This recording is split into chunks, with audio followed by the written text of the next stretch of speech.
Muito bem, então sejam bem-vindas. Hoje, essa vivência, ela veio inspirada nos meus atendimentos, né?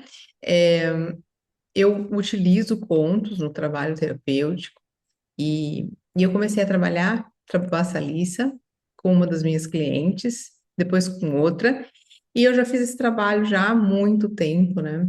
Desde 2018, eu trabalho com a intuição, e hoje eu vou contar um pouquinho dessa história para vocês. E eu falei, bom, já que a minha cliente, a gente está trabalhando com isso, né? Com algumas clientes, eu vou trazer essa vivência aberta, né? E aqui transbordar um pouco desse conhecimento, porque eu sei que muita gente não entende, né? Qual é essa relação da psique com a intuição? A gente vai falar aqui hoje.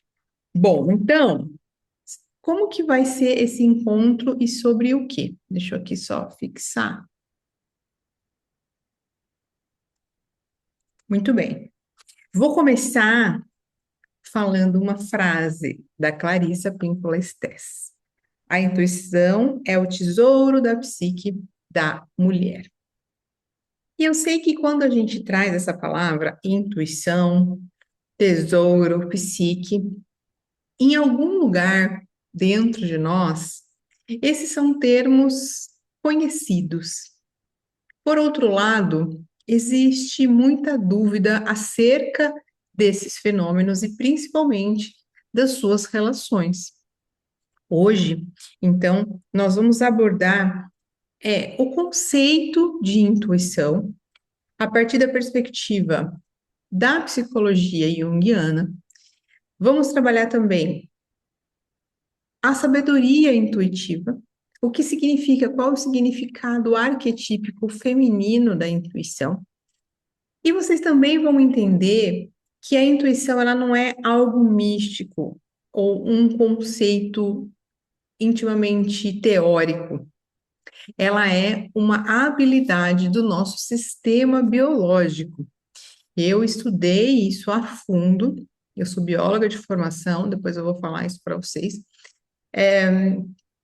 Então, vocês também vão entender que habilidade é essa que vocês sabem que existe, já sentiram, algo chama, algo de tesouro reluz nessa palavra, mas fica tudo meio no ar. Mas vocês vão entender isso.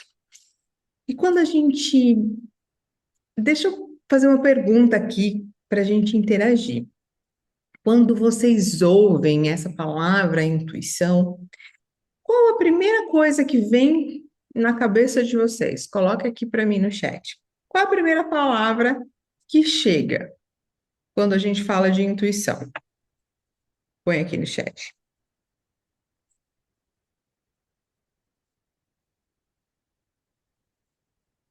Vamos ver aqui. Adivinhar, sincronicidade. Que mais? Sexto sentido. Santinho de pé de orelha. Muito interessante. Que mais? Deixa vir a primeira palavra, mesmo que a mente não entenda ou que a mente fale, não faz sentido nenhum. Deixa vir. Percepção, palpite, conexão comigo mesma. Perfeito. Adivinhar. Maravilha. Faro.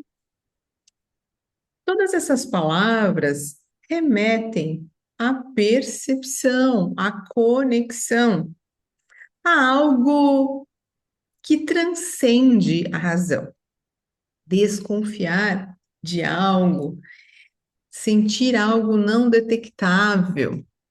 Sim, são elementos que estão no universo de um saber não explicado ou não explicável. E a gente simplesmente sente, adivinhar. Logo, essa palavra, ela paira num universo místico. ela paira, por mais que você entenda, por mais que várias correntes da psicologia falem da intuição, o conceito, né, da intuição e do seu funcionamento, ele está disperso em diferentes áreas do conhecimento, como um construto teórico. Alguém diz isso, aí você lê um livro fala que é uma coisa, você lê outro livro, o livro fala que é outra. Todo mundo tem um saber um pouco, literalmente, intuitivo. Ou seja, a maioria está nesse campo da teorização a partir de uma percepção. A maioria dos estudos, eles não estão numa ciência, é, vamos dizer, biológica, né? E aí que a gente se engana, porque existem muitos estudos sobre isso.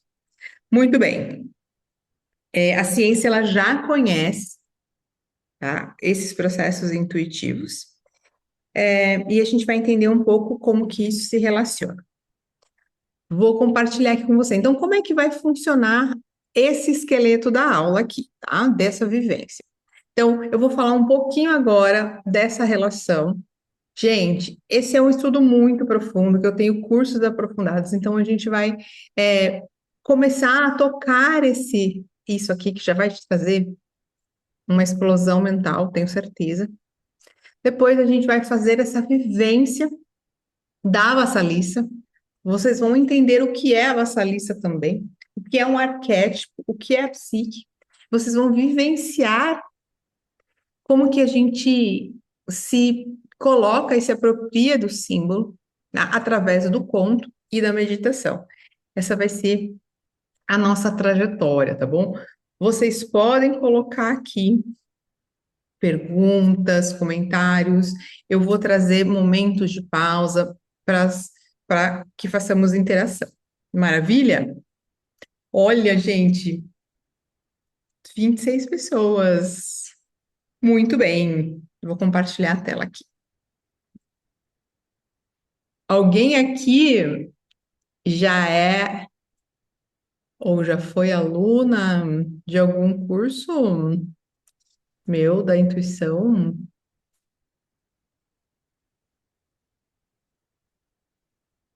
Se tiver alunas ou clientes, falem oi para mim. Joia.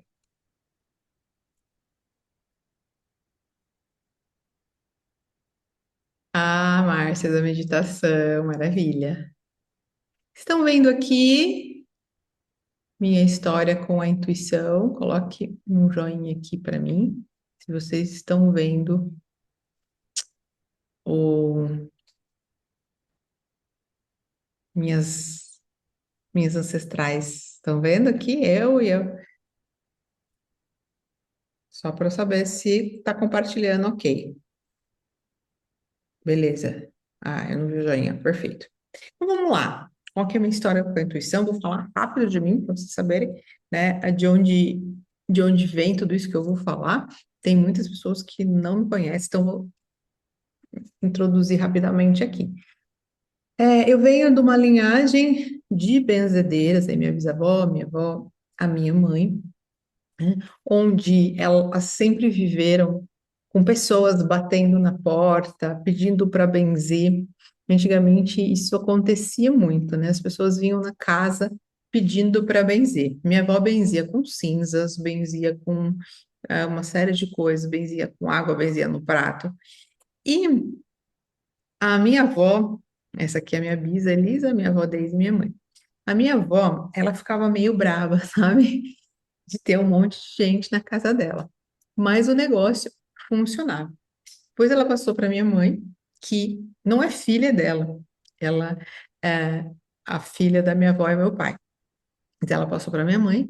Minha mãe gosta, mas não existe esse monte de gente ali dentro de casa hoje em dia, né? Batendo na porta. Eu sempre convivi com esse universo da benzedura, da espiritualidade, ao mesmo tempo que eu fui fazer curso um curso de biologia, me formei como bióloga, fiz mestrado em biologia funcional, molecular. Depois eu fui fazer especialização em acupuntura e me formei como terapeuta body talk e uma série de formações. Comecei a conhecer o Jung, estudar Jung, fazer especialização também na psicologia junguiana.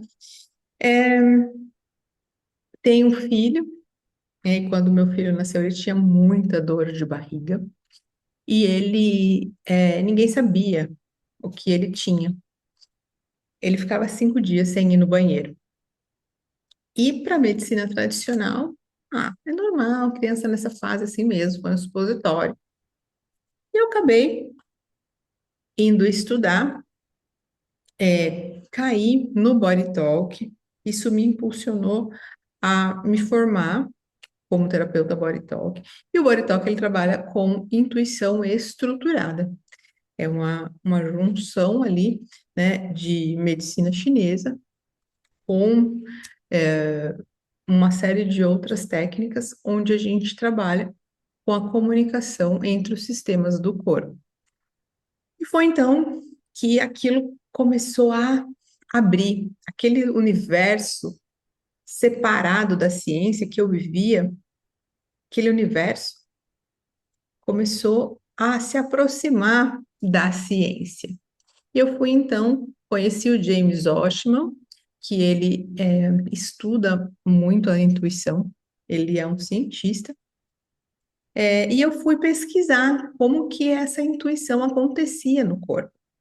Entrei em contato com ele me mandou vários artigos, e foi então que eu fui entendendo que a intuição, ela é uma percepção realmente. O corpo, ele tem uma engrenagem muito complexa de transformação de energia, onde esse saber, ele tem um caminho biológico.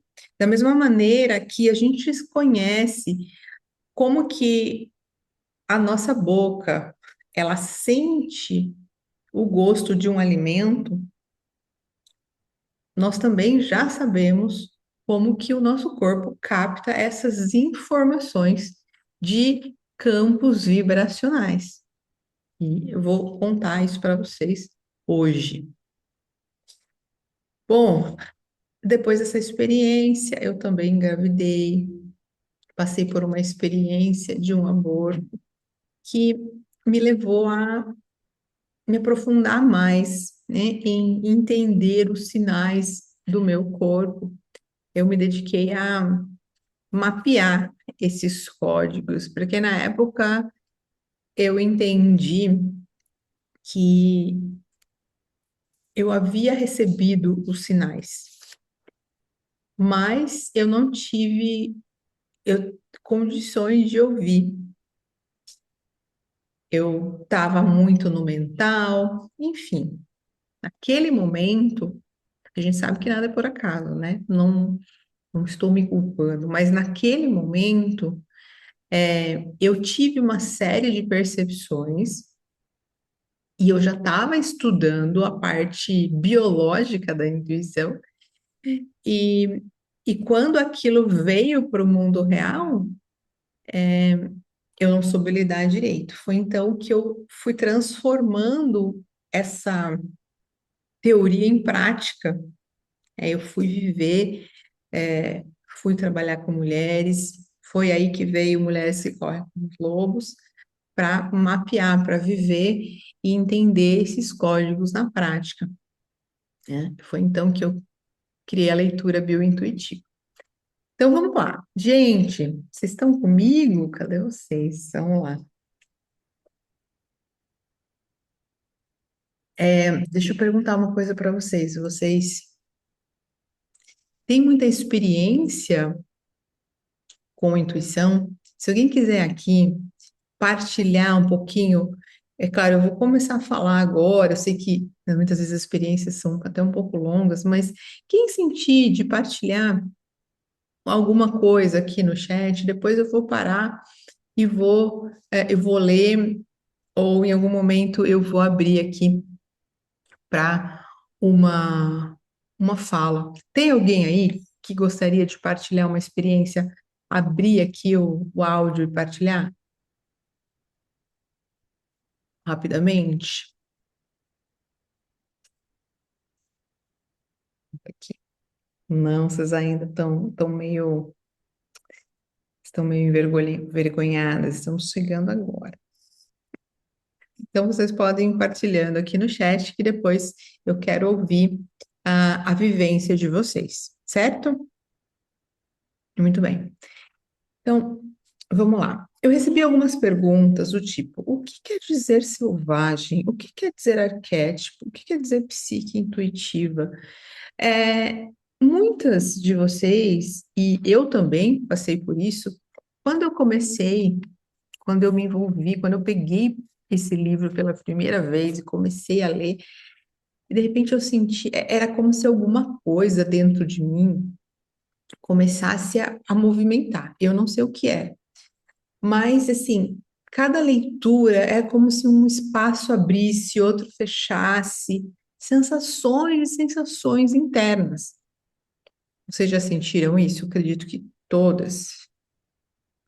E eu não tinha tanta clareza como um ponto que, assim, não tem nada a ver com a realidade, que não tem nada a ver com nada, podia mexer tanto.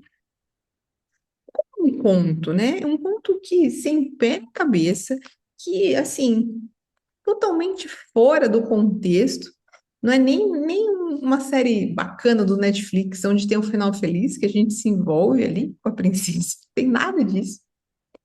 Conto, como contos, né? Como não, como contos dessa magnitude, mexe tão profundamente conosco. Como mexia, como mexe ainda. E a pergunta é, o que é esse profundo? E aí que a maioria das pessoas mistura. Mistura o simbólico com o racional. E isso aqui, gente, isso aqui eu nunca falei em aula nenhuma, tá? Isso aqui eu nunca falei em aula nenhuma. Então, se você já viu, preste muita atenção, porque esse é um conceito fundamental da psicologia profunda, que a maioria das pessoas não sabe, isso aqui não tem nesse livro. E a maioria das pessoas começa a ler esse livro e começa a encarar o simbólico, né, como, como algo real, entendeu? A mulher, ela quer viver no meio da floresta, né? Ela quer deixar crescer pelo no braço. Gente, isso aqui não é uma recriminação para quem escolhe isso. Tá, tá tudo bem. O que eu estou querendo dizer é que isso aqui nós estamos trabalhando com o profundo, e o profundo é o universo simbólico. Eu vou explicar agora para vocês o que é esse universo simbólico e como ele vai se relacionar com o biológico. Perfeito, gente?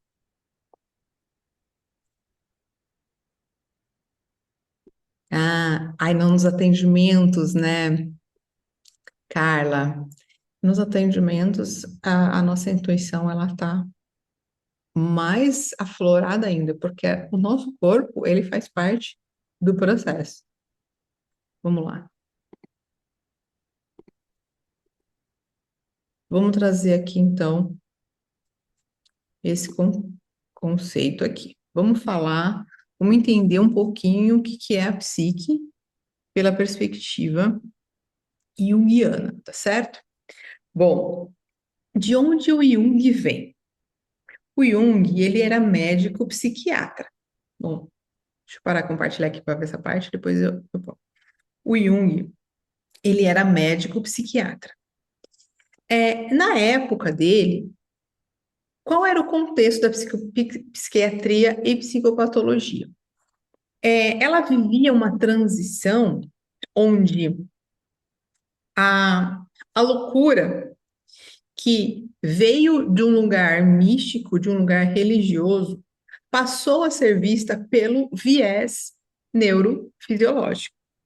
Ou seja, antigamente, né, antes da psiquiatria, ou logo lá no início, as pessoas que eram chamadas de loucas eram vistas como alguém que estava sendo possuída por alguma entidade ou algo desse tipo. E quem tratava, quem lidava com essas pessoas eram os religiosos, os místicos, tudo mais. Com a psiquiatria, né, um grupo olhou para aquilo e começou a explicar a partir do viés neurobiológico.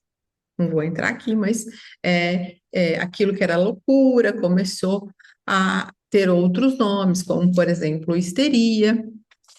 E o Jung, ele cresceu nesse lugar onde ele via pessoas num universo completamente diferente do que esse universo que as pessoas dadas normais viviam. E a maioria dos psiquiatras entendia isso como um problema orgânico. A pessoa tem um parafuso a menos, vamos dizer assim. É, o Jung vai em contra com Freud, onde Freud ele vai trazer o conceito de inconsciente pessoal, que ele diz: aquilo que eu não consigo lidar, eu recalco. Ele vai trazer o contexto de recalque. Eu coloco para o inconsciente e isso que está recalcado, ele vai ter uma força na minha consciência, né? De uma forma diferente, a partir do inconsciente, a partir de imagens sendo trazidas através de sonhos e de sintomas. O Jung fala, interessante. Mas o homem, ele não é individual. O homem, ele é social, ele é cultural, ele é espiritual. O Jung, ele foi viajar para muitos lugares, né? Não sei se vocês sabem, mas o Jung, imagine naquela época, o Jung, ele veio de uma família abastada. O pai era pastor, o avô era maçom. A esposa, ela tinha uma condição, a família da esposa tinha uma condição financeira muito, muito boa, e a própria esposa, ela tinha manifestações mediúnicas. Logo, o Jung, ele tinha condições, ele tinha várias secretárias, que ele chamava, né? E então ele tinha também condições de viajar. E numa dessas viagens, ele percebeu que uma pessoa dentro desse universo histérico, ou seja, né, uma pessoa é, dissociada, ela começou a exercer, pintar algo que outra pessoa lá do lado do mundo pintava também. E aí ele começou a perceber que, de alguma forma, essas pessoas estavam interconectadas, elas acessavam algo em comum. E foi então que o Jung, ele passa a ver a psiquiatria não mais como, né, a psicopatologia não mais como um resultado de uma questão neuropsicológica, uma questão orgânica, neurológica. Ele vê as patologias como originárias de uma psique. E o que é psique para Jung? Ele diz que a psique, ela é um outro estado que tem regras particulares e que tem um funcionamento único.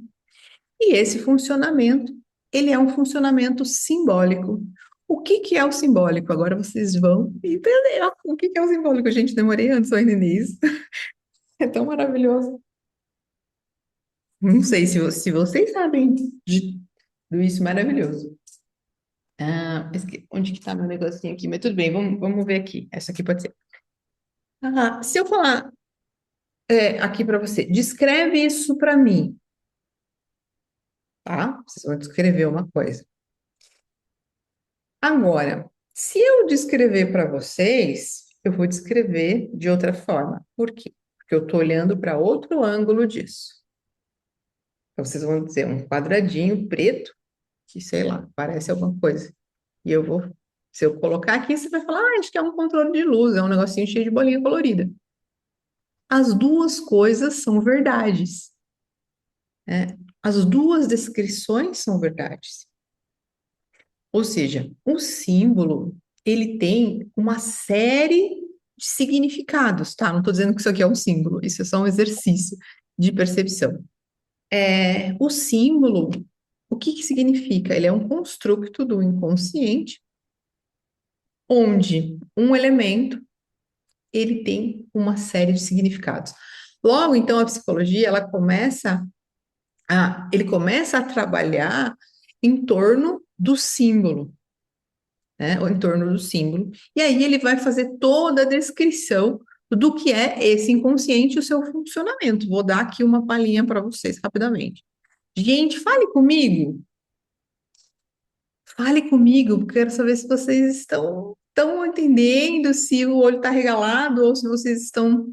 Como é que tá indo aí, por favor?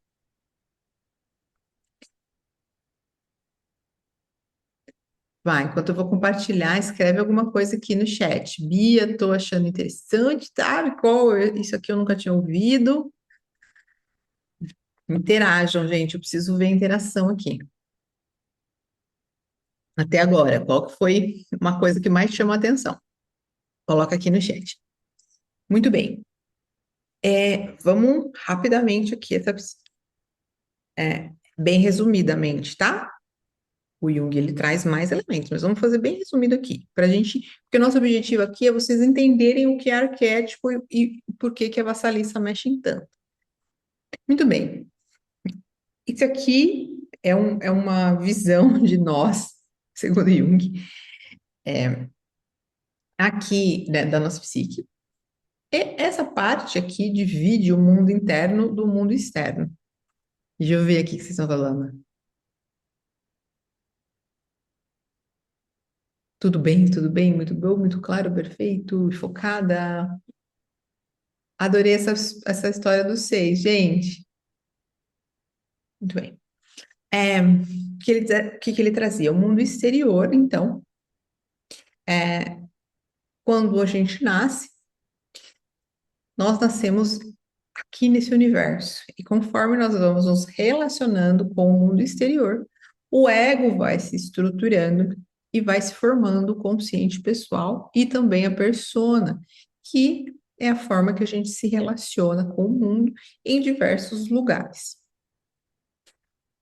O nosso mundo interior, ele é composto desse inconsciente pessoal lá que Freud já descreveu, ou seja, ele vem a partir do momento da individualidade da nossa existência. Hum? Ou seja, tudo aquilo que eu coloquei para sombra, não consegui ver e tudo mais, inconsciente pessoal. No inconsciente pessoal, a gente tem o self, né, que é orientador. Existe um ego, eixo ego, self. Esse é como se fosse o nosso centro, que vai nutrindo esse ego. O que que é interessante aqui para nós? Por que que a gente chama de psicologia profunda, tá? Porque é, existem como se fossem camadas. Vamos pensar, aqui, ó, a gente trabalha com crenças, aquilo que a pessoa entende, né? Não, eu tenho essa crença aqui, eu entendi que é isso, tal, TCC. Depois a gente vai aprofundando, né? Depois a gente vai aprofundando. Inconsciente pessoal, aí a gente tem ali, né, uma parte sistêmica, familiar, a gente vai ter a parte mítica, ou seja, inconsciente, nesse inconsciente coletivo, o que que a gente tem? A gente tem os nossos núcleos, né, familiares, ou seja, constructos, né, que formam um agregado de conhecimentos. E nós temos os conhecimentos mais arcaicos, chamados de arquétipos. Estão pegando? Arquétipos. E aqui, quando a gente está no arquétipo, a gente está no conhecimento muito, muito, muito profundo. Por quê? Porque é o conhecimento base, instintivo da raça, da humanidade. Freud, por exemplo, baseou toda a sua teoria no Édipo, num mito. Hum? Então, a mitologia vai trazer esses arquétipos. A mitologia vai trazer esses conhecimentos arcaicos, né, bem profundos. Os contos também trazem, são histórias que trazem esses conhecimentos. E existem os construtos, que é um aglomerado de conhecimentos, emoções, que são chamados de arquétipos. São os conhecimentos base. Vamos ver o que vocês estão falando. Isso, Rosa, do inconsciente. Então, aqui a gente vai chegar, estamos chegando aqui no que é o tal arquétipo da mulher selvagem. Existe o arquétipo do pai, o arquétipo da mãe. Veja, todas as mulheres, vamos pensar, a maioria das mulheres da espécie humana foi mãe, senão ela não teria se perpetuado. Mesmo aquela que não foi mãe biologicamente, ela tem o conhecimento da maternidade, porque dentro da mulher, lá no profundo, lá na nossa psique profunda, é como se fosse o DNA, vou falar aqui uma palavra que Jung não falou, tá? É só uma metáfora, como se fosse o DNA da nossa alma, né? Ou seja, algo que vem lá de dentro. Toda mulher, se ela é engravida ou não, ela vai acessar conhecimentos, porque isso já faz parte desse inconsciente coletivo. E dentro do universo da mulher, Clarissa descreve o arquétipo da mulher selvagem. O que é o arquétipo da mulher selvagem? São os conhecimentos naturais, inatos de toda mulher. Gente, vocês pegaram isso aqui? Quero saber se vocês entenderam o que é arquétipo. Nem vou entrar no complexo, nada disso. Mas aqui eu quero que vocês entendam que existem camadas e camadas. Vamos pensar numa terapia. Você vai na terapia, você chega na terapia, né? Ou quem aqui atende, o que acontece? A pessoa vai começar a reclamar, né? Ela vai falar o quê? Aquilo que está da superfície da consciência dela. E aí vai falar de problema, é isso, porque é o marido, porque não sei o que, é o filho, blá blá blá, blá blá blá, não sei o que lá, e blá, blá, blá, blá, blá.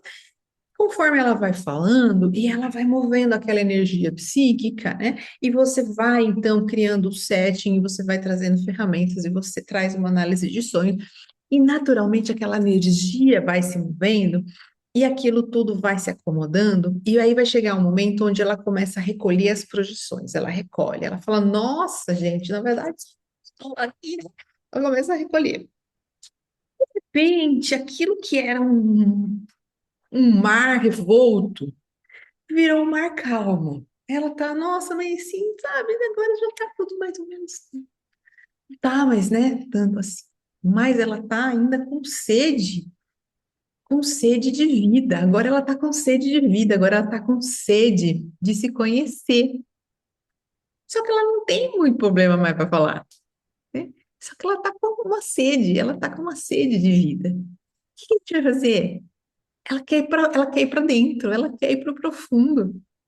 E aí a gente pode trazer ferramentas que vão fazer esse mergulho. Como, por exemplo, pontos, como, por exemplo, análise de sonhos, como, por exemplo, Sandplay, como, por exemplo, arte terapia, uma série de ferramentas ali, onde a pessoa ela não precisa necessariamente ter um pepino para resolver. E aí, então, ela vai entrar como se fosse numa floresta escura, né? Quem aqui já viu o Conto de Vassalissa, tá sabendo. Ela simplesmente vai, ela nem sabe muito bem para onde que ela está indo. Só que tem uma coisa dentro dela que é como se fosse um faro e ela vai entrando. E assim acontece, né, na terapia, quando a pessoa ela se permite, ela vai se aprofundando e ela vai ali, né? Muitas vezes ela já reconhece muita sombra, né? Então depois recolhe a projeção, depois vai reconhecendo a sombra, é, e ela vai. E através desse inconsciente coletivo, ela vai acessar o símbolo. Imagine a força, imagine não, todo mundo que sabe a força de uma mãe. E você acha que essa força é uma força individual? Não é, é uma força coletiva. É uma força da espécie. Da mesma maneira, a intuição. Porque todo mundo aqui arrepia quando fala de intuição.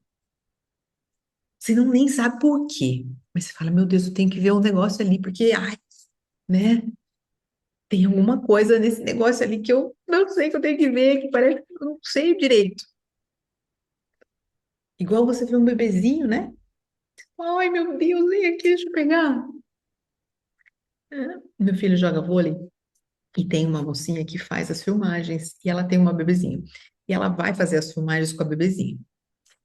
E as mães dos meninos ficam malucas com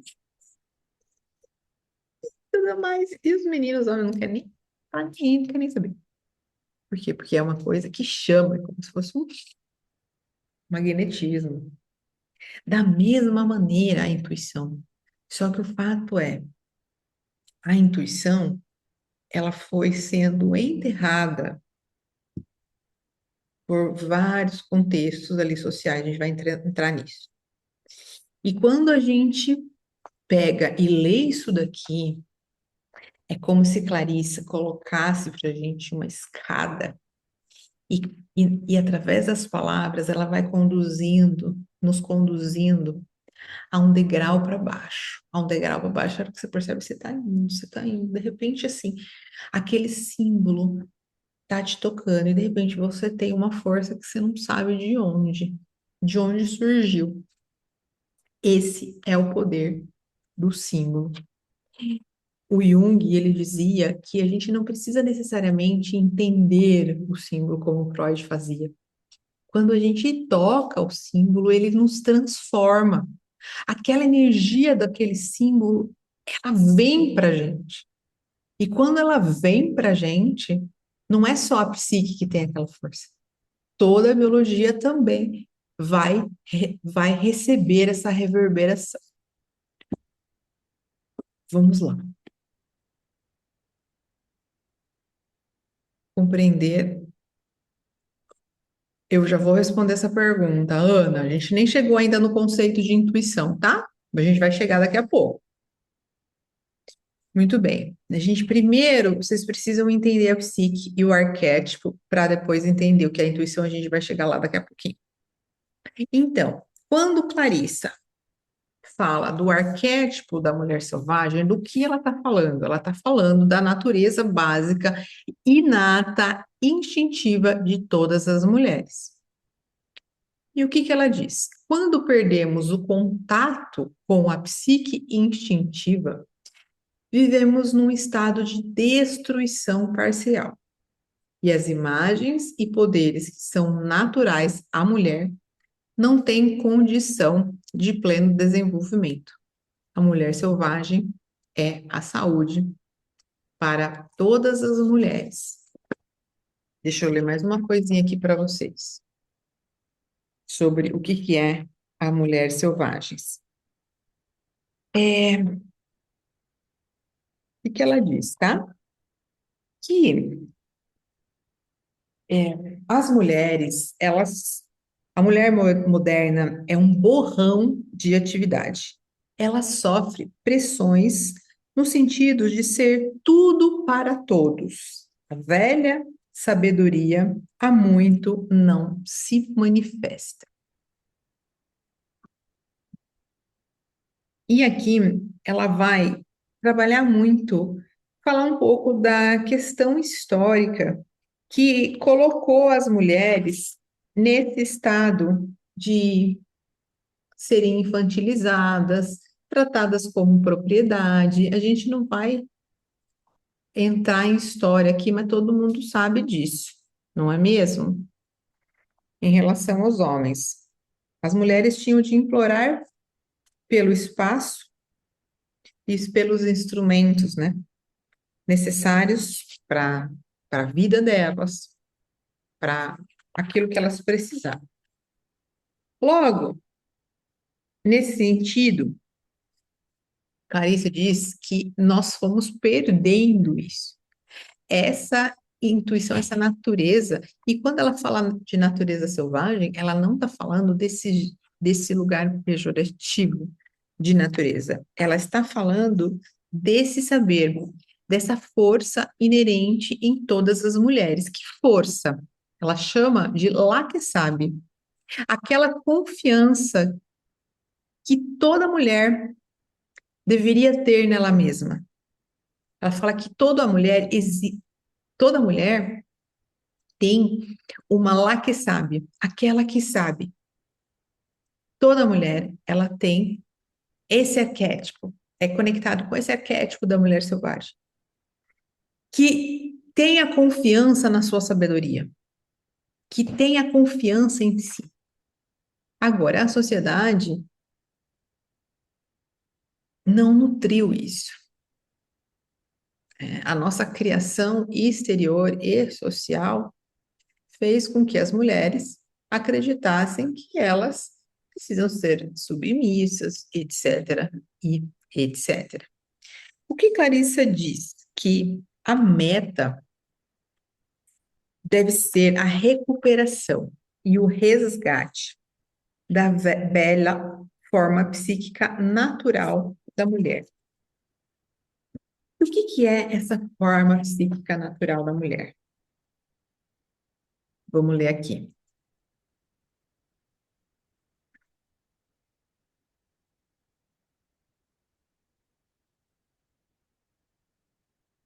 Quando as mulheres reafirmam seu relacionamento com a natureza selvagem, elas recebem o dom de dispor de uma observadora interna permanente, uma sábia, uma visionária, um oráculo, uma inspiradora, uma intuitiva, uma criadora, uma inventora e uma ouvinte que guia.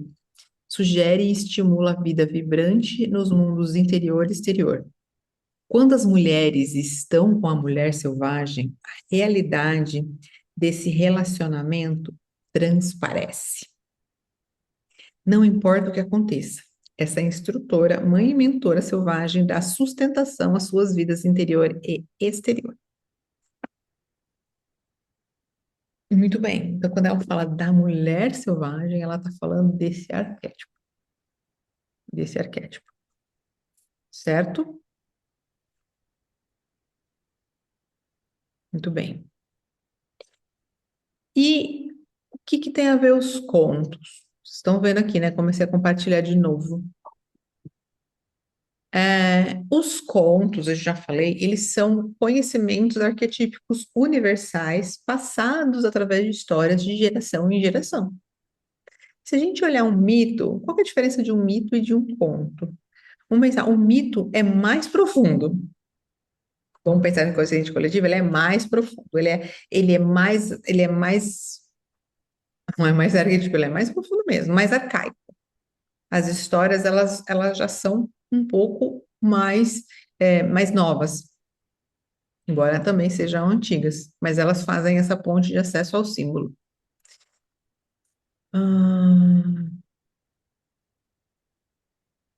A vitalidade esvaída das mulheres pode ser restaurada por meio das escavações psicoarqueológicas nas ruínas do mundo subterrâneo. O que ela está falando? Vai para dentro, vai para dentro. Tem uma frase dela que eu amo. O mundo interno é o nosso jardim mais precioso.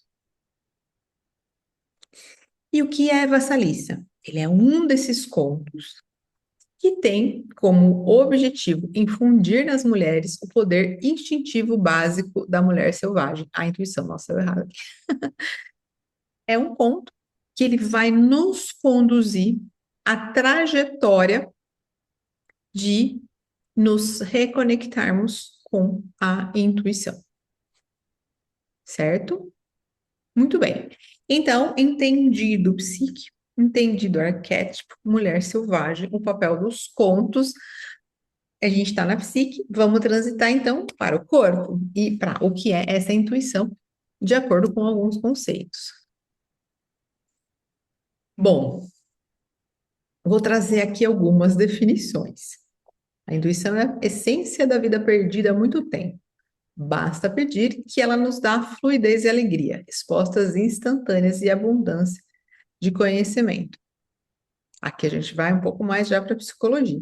A intuição é uma compreensão instantânea, integral, ampla e profunda de fatos e acontecimentos, que não são limitados pelo tempo, espaço e pela matéria, e que acontecem em nível inconsciente.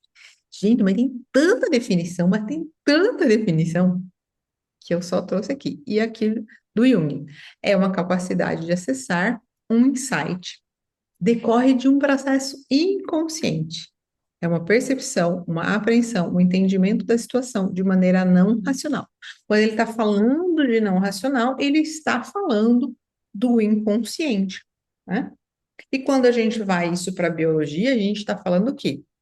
A gente está falando de outras regiões cerebrais que não são o córtex pré-frontal.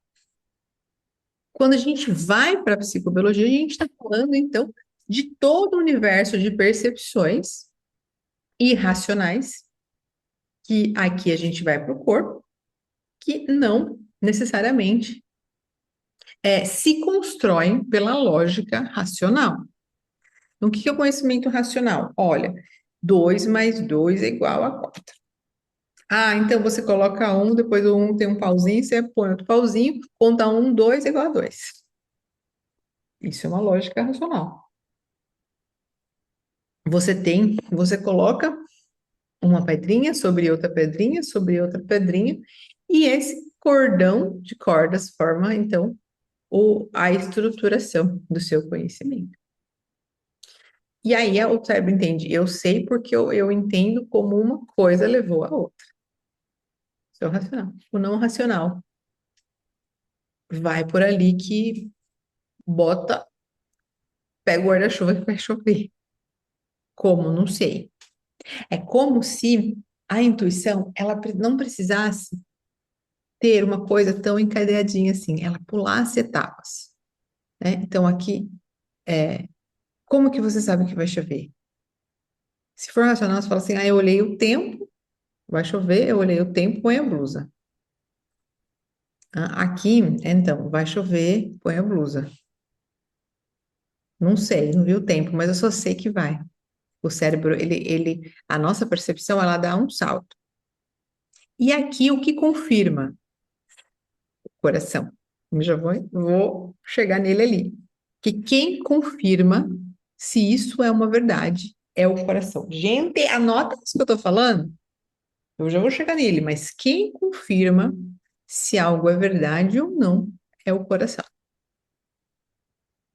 Muito bem. Aqui continuando, o Jung falando, né? Tudo pode ser objeto dessa percepção. Coisas internas ou externas e suas relações. O que seriam coisas internas? Coisas internas a gente já viu. Consciente pessoal, inconsciente coletivo, né? Alguma informação ali interna vem e surge, você simplesmente sabe. E o que são coisas externas?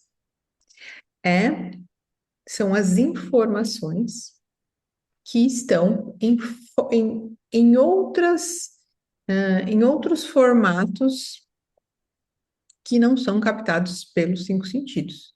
Então, a gente tem o cheiro, tato, paladar, a gente tem a percepção do mundo pelos cinco sentidos. Nesses órgãos, vamos dizer assim, nesses órgãos, o sentido, nós temos a nossa biologia que capta uma informação numa determinada faixa de natureza.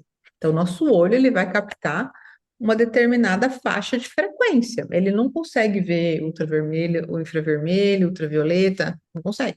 Ele vai, ele vai captar uma faixa ali de frequência, mas a gente já sabe que existem outras faixas que o nosso corpo não capta, não é mesmo? É? E às vezes a pele vai sentir, a pele vai sentir o calor do infravermelho. Mas e as outras muitas frequências? Elas estão totalmente alheias ao nosso sistema? Eles não percebem? Ou a gente simplesmente vai recebendo, mas não é perceptível, não percebe nada. Claro que tem algumas que não percebem, mas muitas percebem sim. Logo, quando a gente está falando de ambiente externo, a gente está falando de sentir, de perceber o meio, de perceber as vibrações, de perceber as pessoas. É o ambiente, as pessoas, a vibração das pessoas. E como que acontece isso? Nosso sistema ele tem um processo de transformação.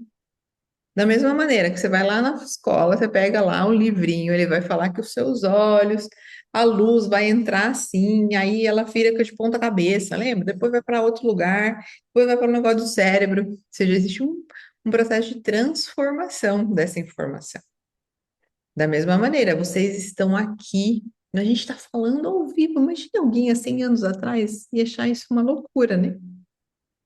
Ou seja, existe uma tecnologia em que transforma a minha voz, a minha imagem, em ondas. Essas ondas vão para o satélite, voltam do satélite, vão para sua antena, voltam para a antena, e agora, nesse momento, estão no seu computador. Seu computador capta essas ondas e transforma numa imagem, que é a minha imagem, a minha voz. Olha que loucura! Existe um processo. Toda informação, ela passa por um processo.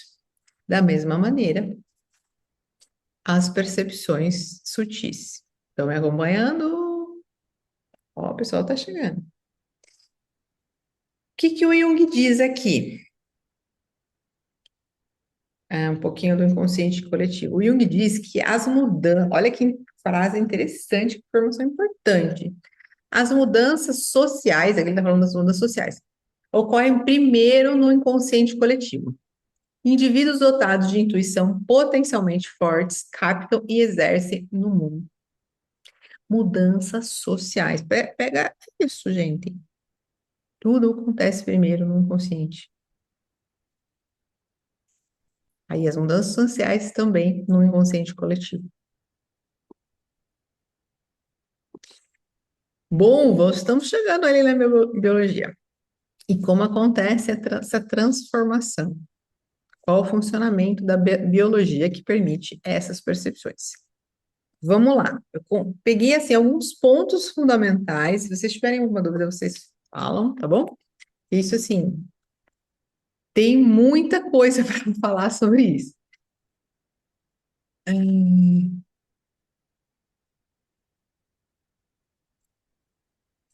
certo?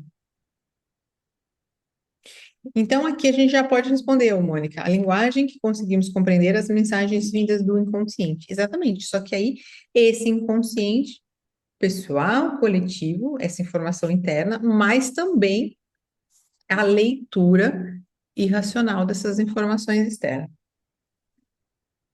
Então, nosso corpo possui uma fisiologia particular, responsável por essas percepções. E aqui eu vou dividir em três instâncias: corpo, coração e cérebro.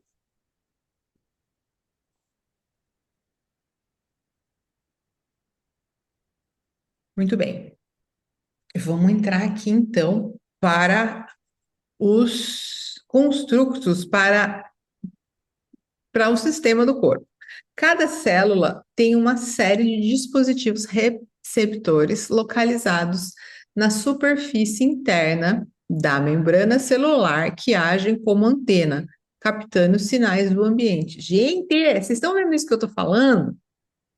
Toda célula, toda célula do nosso corpo tem antenas na membrana. Então, sabe aquela história? Quem aprendeu aqui sobre chave e fechadura? Que é uma molécula precisa encontrar uma outra molécula. Então, eu vou falar que isso aqui é o carro antigo, que você precisava lá colocar a chave dentro, né, lá para abrir a porta. Mas hoje em dia você não precisa. O que que você faz? Você pega a chave e você aperta o botãozinho e ali o carro já percebe e já abre automaticamente. O que eu quero dizer, gente? Que é, a gente não precisa de um estímulo físico para que o corpo ele tenha uma resposta. Muitas pessoas, elas nem precisam.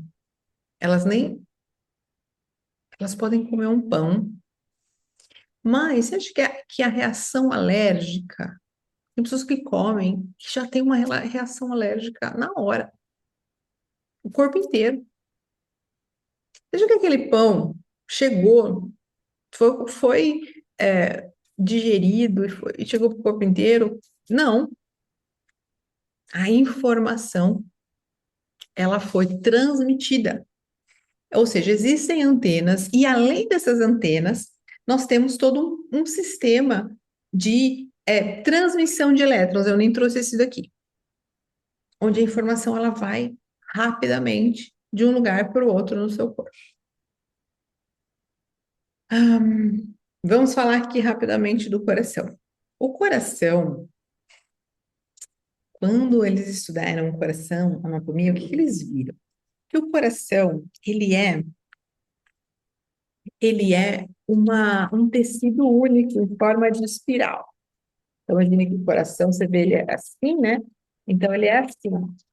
Quando eles abrem o coração, fica assim. E essa estrutura geométrica, ela é a mesma estrutura de uma antena de campo escalar. Não vou entrar nisso. Resumindo, ela é capaz de gerar um campo e captar campos.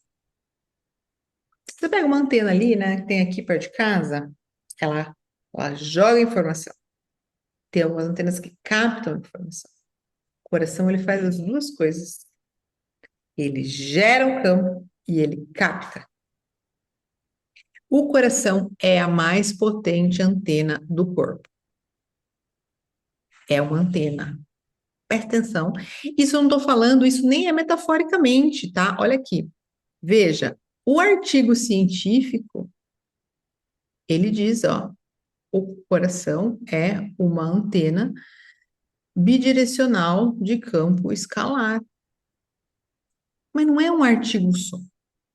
Existem institutos do mundo que trabalham com isso, e principalmente a HeartMath Institute na Califórnia, que faz uma série de estudos e já tem milhões de artigos científicos mostrando essa propriedade. E aí eles fazem muitos experimentos. Um deles, co colocando ali sensores no coração e colocam imagem para as pessoas verem. O que acontece? Que o coração, ele detecta a imagem antes dela aparecer na tela. Certo, gente? Biologia pura. Muito bem.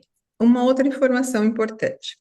Existe um fluxo constante de troca de informações do cérebro do coração para o cérebro e para o corpo todo. O que significa isso? Que, bom, uma informação que eu não disse antes. O coração, ele tem um campo 5 vezes maior do que o cérebro. Ou seja, existe um campo no coração, existe um campo no cérebro, existe um campo no corpo todo e microcampos. Como se fosse uma grande orquestra, certo? Agora, quem é o maestro? Quem vocês acham? É o coração. O que isso significa que é o maestro? Ele vai falar o que todo mundo vai fazer. Ele vai dar a harmonia das coisas. Ele capta a informação antes do cérebro, ele capta a informação antes de todo mundo e ele repassa a informação para o sistema, inclusive para o cérebro. Só que o que acontece? Então, aqui, ó, igual eu falei para vocês. Ó, a informação, ela vem, ela vai chegar não só no coração, ela vai chegar no corpo todo, ela vai chegar naquelas microantenas, ela vai chegar no coração e ela vai chegar no cérebro também. Por quê? O cérebro também tem essas microantenas, tá? Também tem. Agora, só que ele reúne essa informação e vai o quê? Formar uma imagem, mas depois que isso chegou, né? Então, o que que a gente está falando aqui? A gente está falando que quando a gente fala de neurofisiologia, a gente está falando de um funcionamento de formação de imagem, onde esse cérebro, ele é subordinado ao coração, certo? Biologicamente, o cérebro ele é subordinado ao coração. Quem deve comandar o campo de todo o corpo é o coração. Mas o que acontece na prática? Se o coração enviar um sinal claro, que ele tem uma sabedoria própria, ele tem uma série de neurônios, uma categoria específica de neurônios, e ele fala para o cérebro, não faça isso. E o cérebro fica, mas por quê? Eu preciso entender. Ah, não, não sei o que lá, blá, blá, blá, blá. E aí o coração ele faz isso. Não vai por ali. E o cérebro fica, ah, não, mas assim, ó, mas eu não sei o que lá. E aí, não, mas eu tenho que entender, mas eu não posso, porque minha mãe, porque meu marido vai pensar, blá, blá, blá. O que que o coração fala? Cala. Ele cala mesmo. Isso não sou eu que eu tô falando, não. Isso vem de estudos científicos rigorosos, mostrando que essa informação ela cessa. Por que será que a gente de repente fica no nada, né? Nossa, não sei mais o que. Perdi, estou desconectada. O que que a gente tem que fazer de novo? Se subordinar, submeter, trazer a mente para o coração. Quem aqui já fez umas meditações sabe que primeira coisa é a gente fazer uma imagem da mente mergulhando dentro do coração. Esse é um artifício do James Oshman, não, do... Ah, esqueci o nome dele, mas logo vai vir. Para que a mente se submeta, para que o campo do cérebro se submeta ao campo do coração. Eu falo muito isso no curso, né? Meditação terapêutica biointuitiva, Meditar Pro. Aí tem todos os processos de meditação ali. Não é o guia de gravação, né? O guia de gravação é a parte técnica. O curso Meditar Pro, ele, que é uma versão do meditação terapêutica biointuitiva, ele vai explicar isso tudo e vai trazer todos os processos de meditação, passo a passo. Bom, então vamos lá. Bem resumido que isso aqui, que é o seguinte, a gente já vai chegar na vassalissa já. Bom, lembra que o olho, o negócio vem, vira de ponta cabeça, e depois vai para um lugar do cérebro, vai para o outro, e tá. Então, da mesma maneira, é, percebeu-se que o nosso corpo, essa informação que chega, ela tem um caminho até o cérebro. Lembra que eu falei para vocês já? Ela tem um caminho até o cérebro. Só que nesse caminho, nós também conseguimos percebê-la de diversas formas. Então, a primeira coisa que a gente sente é uma vibração em estado de oposição, que pode estar em estado de oposição, que pode ser uma contração ou expansão. E aqui, depois, na biointuição, a gente estuda cada um desses códigos. Então, esse primeiro é o código intuitivo primário, que é essa sensação. Depois vem informações sensoriais, mas ainda não um entendimento interpretativo. Pessoas sentem cheiros, veem imagens na cabeça, sentem emoções. De repente, o cérebro ele gera uma interpretação. Depois, até pode vir a se tornar um sintoma um pouco mais expressivo. Agora, presta atenção nisso que eu vou falar. Porque muita gente pira na batatinha aqui, que é o quê? A imagem. De onde o cérebro forma a imagem? Ele forma a imagem a partir do HD dele. Vamos imaginar que você viu uma vibração, você sentiu uma vibração, que você está captando uma coisa do meio.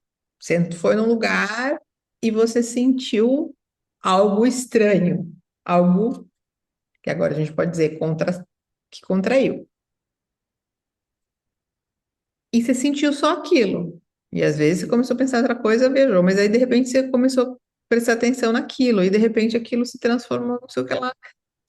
E o cérebro começou a imaginar coisas. Significa que é mentira? Não. Significa que é uma interpretação do seu sistema.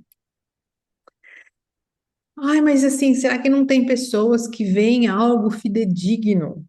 Pode ser que tenha, né? Pode ser que tenha, mas a maioria, a gente tem que entender que o cérebro ele vai fazer uma interpretação a partir dos recursos que ele tem, né? Então, e aí a gente entra de novo no símbolo. E o qual que é o que muita gente pira na cabeça?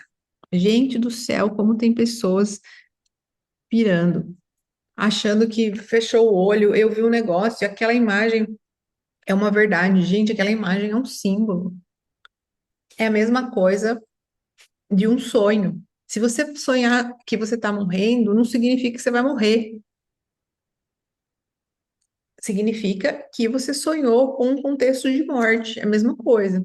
Você sente uma coisa e vê uma coisa de morte, não significa que você vai morrer, ou que alguém vai morrer, ou que, sei lá. Ah, então a gente vai. O que acontece? A gente veio. Aquilo, ela interpretou aquela informação simbólica e deu uma imagem. Certo, gente? E aqui a gente tem um sintoma também. A gente trabalha muito nisso, né? O sintoma como caminho. Bom, gente, nos processos da biointuição a gente trabalha com isso muito mais profundo, tá? Mas aqui a gente vai trazer essa introdução. Carla, tudo bem? Quanto tempo? A intuição mais forte que eu passei foi a hora de ir para o hospital fazer o parto. Cheguei lá, barriga bem em cima, e o médico residente foi fazer exame e percebeu que realmente algo estava errado. Enfim, pré-eclâmpsia cesárea. Olha, muito bom, Carla. Que bom que você ouviu. Bom, resumindo, e agora a gente vai para o conto. Aquilo que vivenciamos nas frequências sutis que tem a ver com o inconsciente pessoal, inconsciente coletivo, que esse inconsciente coletivo é sistêmico, é mítico, é? Ou aqui, quando vivenciamos as percepções externas, essas informações chegam para o nosso sistema e ele transforma e ele transforma e ele tem vários códigos de percepção e depois ele vai interpretar. Muitas vezes ele não chega nem a interpretar, nem a fazer imagem. O que acontece? Quando a gente estuda esses códigos, a gente consegue ter mais clareza do entendimento do reconhecimento das nossas percepções. E de onde eu tirei isso? Não tirei da minha cabeça, não. Tá, quem traz isso é a Penny Pierce. Penny Pierce é literalmente uma intuitiva, ela trabalhou na NASA, ela trabalhou em várias grandes empresas como intuitiva. Ela literalmente ia e sentia. Tem muitos casos de intuitivos. Na época em que os caras iam lá para a Lua, a hora que a Lua passava, a nave passava por trás da Lua, que perdia o sinal, tinha um intuitivo para manter contato com essas pessoas. Enfim, aí a gente está falando de um negócio de uma pessoa que ela vai trabalhar exclusivamente para desenvolver aquele código. E cada pessoa tem um código específico ou vai desenvolver um código de forma mais intensa. Pessoas sentem dor de barriga. Tem muitas pessoas que vivem sintomas, vivem sintomas como expressão dessa mudança. Porque muitas vezes a gente fala assim, nossa, eu vivi uma coisa muito, ai, meu corpo tá limpando, meu corpo ele tá mudando. Se você vive algo profundo, você tem uma expressão ali. Aí vem a psicossomática, né? Não vai entrar nisso, mas a gente vai entrar nessa seara também. Ou seja, o sintoma não necessariamente é uma doença. O sintoma ele pode ser um caminho e para muitas pessoas ele pode ser até um código intuitivo.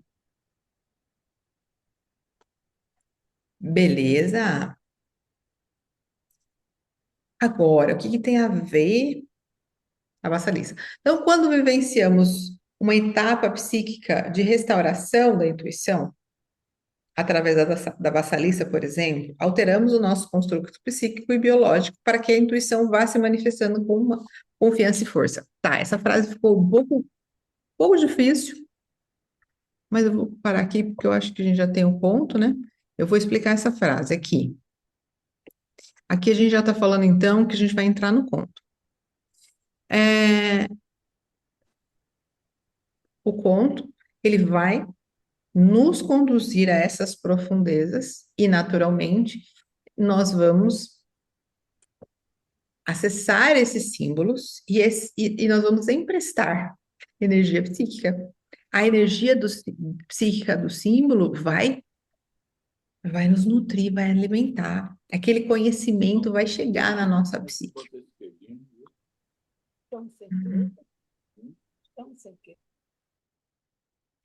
Aquele conhecimento vai chegar, vai invadir a nossa psique, né? E naturalmente essa informação, ela vai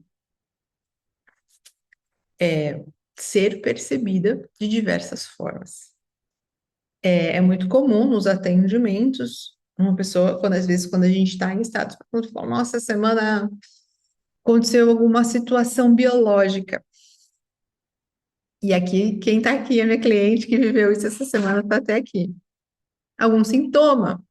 Ah, mas isso é exclusivamente desse mergulho? Não, não é só exclusivamente, a gente está falando de símbolo. E quando a gente está falando de símbolo, tudo faz parte. Você já ouviu falar que quando a gente sonha, nós somos todos os personagens do sonho ao mesmo tempo? Nós somos tudo aquilo que está no sonho faz parte da nossa psique? Porque muitas vezes a gente empresta uma personagem, vai falar, eu sonhei com isso, isso, isso. E colocamos aquela situação fora. Ou eu sou essa pessoa, aí tem aquelas outras pessoas que não sou eu. Esse eu é só onde a sua consciência está alocada aqui, para essa visão, mas tudo aquilo está dentro de você. Então agora a gente vai vivenciar o conto e você vai ver várias coisas.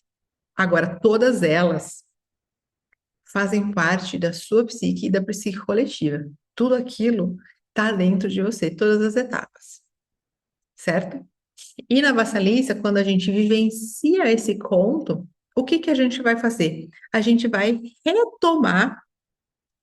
retomar vivências arquetípicas de instauração da intuição na psique. Quando a gente trabalha com psicologia junguiana, uma das coisas que a gente procura é onde foi que o processo foi interrompido. Exatamente, Ana. Estava falando de ti mesmo, mas já que você se colocou aí, é, no trabalho junguiano, o que que a gente procura? A gente procura onde um processo foi interrompido, né? Onde uma jornada foi interrompida. Deixa eu ver aqui, cadê você?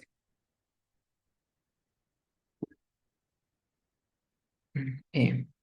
Então, o que acontece é que nós, como pessoas, vivemos várias transições universais. Por exemplo, nós passamos, nós engravidamos, nós estamos vivendo essa transição que nos conecta ao arquétipo materno, que ele faz assim, essa experiência, essa vibração traz esse conhecimento. E assim, várias outras experiências na nossa vida. A primeira é menarca, o sexo. Ele, né, ele se conecta com esse conhecimento e esse símbolo chega na gente. Da mesma maneira, processos de resgate da intuição, né? Quando a gente se afirma, quando nós temos algo a conquistar e a gente trilha uma jornada. O fato é que, por muitas vezes, esses processos eles podem ter sido interrompidos. É muito comum. E quando a gente vivencia um conto, a gente também permite revisitar algo que foi interrompido por alguma situação, né? De repente, uma vivência difícil, de repente, uma morte, de repente, uma separação. Algo que, ah, uma vivência que você teve e aquilo foi muito pesado e, naturalmente, trouxe para a sombra. Ou seja, não consigo, a consciência falou assim, o ego falou assim, não, não rola lidar com isso agora. Bota lá na sombra, bota lá no inconsciente. Como diz Freud, recalca. Bota lá. Só que quando a gente coloca lá, a gente não faz assim, ó, deixa eu colocar isso daqui, só que isso aqui que eu tô passando não vai. Isso aqui fica, isso vai. Geralmente, assim, aquela massa de tudo que você está vivendo vai junto.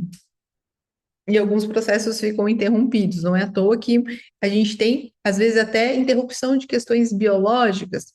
Uma pessoa para de menstruar, né? Por quê? Porque ela parou, ela teve que interromper um processo na vida dela. E aqui, aquele bolo que estava também, outras travessias que ela estava passando, elas também foram interrompidas junto, porque a consciência pegou todo aquele balaio e falou assim: "Vuf, bota para sombra aqui que eu não estou dando conta."